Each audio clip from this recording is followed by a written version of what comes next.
उस देश का विकास कैसे हो सकता है जिस देश में जूते और चप्पल एसी और शीशे में पैक करके बेचे जाते हैं, किताबें सड़कों पे की जाती है। हाय दोस्तों, मैं शशिकांत कुमार आप सभी को शशि कॉमर्स क्लास में स्वागत करता हूं। अब जो है आपका नन हिंदी का एग्ज़ाम होने वाला है। एसएसटी का एग्ज़ाम भी आज बीत ही गया। जितना क्वेश्चन केस किया था उसमें से अधिकांश सवाल आया भी था। उम्मीद करते हैं नन हिंदी में भी उसी तरीक़ा से सवाल आए। तो कुछ चैप्टर जो है जहाँ से प्रश्न पूछे जाएंगे, आपको पूरी किताब पढ़ने की ज़रूरत नहीं है। हालांकि सबसे प्रमुख बात यह है कि नन हिंदी के पहले आप ऑब्जेक्टिव क्लियर कीजिए।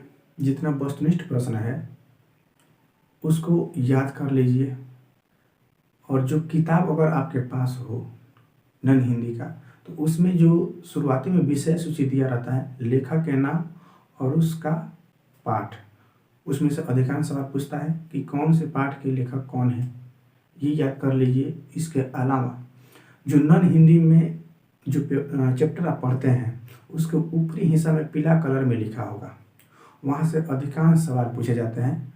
हाईलाइट करके आप उसको देख लीजिएगा, और किताब के अंदर से गिना चुना कुछ सवाल पूछते हैं। इसके बाद देखिए, आप किताब से क्वेश्चन 10 नंबर का रहता है, अधिकांश सवाल नहीं रहता है। आप क्या कीजिए, सबसे ज़रूरी कि आप व्याकरण को अच्छा से पढ़िए।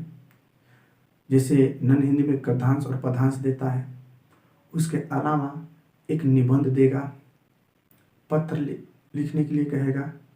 तो अगर आप व्याकरण अच्छी तरीक़ा से आपके पकड़ है व्याकरण पर, तो किताब से बहुत कम ही सवाल देता है प्रश्न उत्तर। केवल आप व्याकरण कंप्लीट कर लीजिए, और इसके अलावा आप ऑब्जेक्टिव कंप्लीट कर लीजिए। बाकी जो शेष बचा जहाँ से प्रश्न पूछे जाएंगे, आपका चैप्टर हम यहाँ पर लिख दिए हैं जहाँ से अधिकांश सवाल हर साल पूछे जाते हैं। जैसे तू जिंदा है तो जिंदगी की जीत में यकीन कर, अगर कहीं स्वर्ग है तो उतार ला जमीन पर। यहाँ पे क्वेश्चन तो दिया नहीं है, लेकिन इसमें से कुछ पंक्तियाँ उठा करके रख देता है और कहता है भाव स्पष्ट करे या सप्रश्न व्याख्या करे, जिसमें लेखक का नाम लिखना अति आवश्यक होता है। दूसरा है ईदगाह।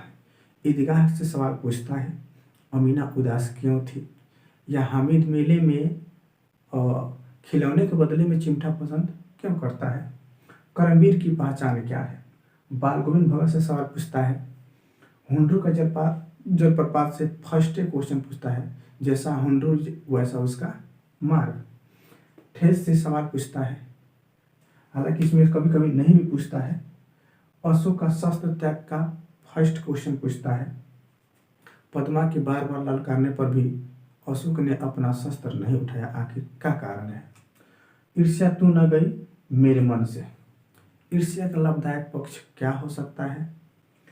और कबीर के पद में मुँह को कहाँ ढूंढे मंदे, मैं तो तेरे पास में। मुँह को का अर्थ स्पष्ट करना है। दीनबंधु निराला से बहुत कम सवाल पूछता है, फिर भी देख लेना है, हालांकि उतना कठिन चैप्टर नहीं है। उसके बाद खेमा से भी बहुत कम सवाल पूछता है, हालांकि इससे पूछेगा क्योंकि खेमा पूरी भारत की समस्या है।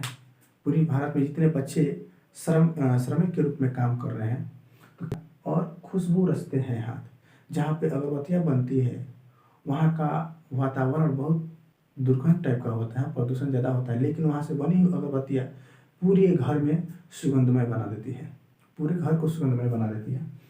और जननायक कर्पूरी ठाकुर से इनका जन्म, इनका शिक्षा, यहाँ से ऑब्जेक्टिव पूछता है, सब्जेक्टिव नहीं पूछता है। उसके बाद सुदामा चरित और चिकित्सा का चक्कर 200 शब्दों में इसमें से सवाल देता है, चिकित्सा का चक्कर का। तो ये आपका हुआ प्रश्न उत्तर के लिए, और इससे ज़्यादा सवाल आपसे नहीं पूछेगा। इतना आप अगर देख कर परीक्षा में जाते हैं ये चैप्टर, तो उम्मीद करते हैं कि सवाल यहीं से पूछेंगे। और इसके अलावा जो ऑब्जेक्टिव आपसे बोले हैं, ऑब्जेक्टिव क्लियर कर लीजिए, आपका नन हिंदी सारी समस्या खत्म हो जाएगी। क्वेश्चन जैसे कुछ प्रश्न है, कुछ ईदगाह में तो बता ही दिए आपको, करमवीर की पहचान बताइए दिए, उसके बाद बाल गोविंद भगत गिरहस्थ फिर उन्हें साधु कहा जाता था। अब सारा संसार निस्तब्धता में सोया है, बाल गोविंद का भगत संगीत जगा रहा है। इसकी व्याख्या करना है। भगत ने अपने बेटे की मृत्यु पर अपनी भावनाएं किस तरह व्यक्त की। जैसा हुंडरू का झरना वैसा इसका मार्ग।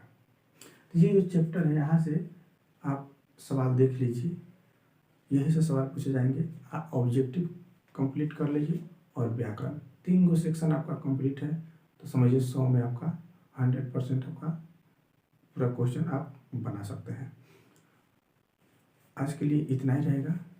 जय हिंद।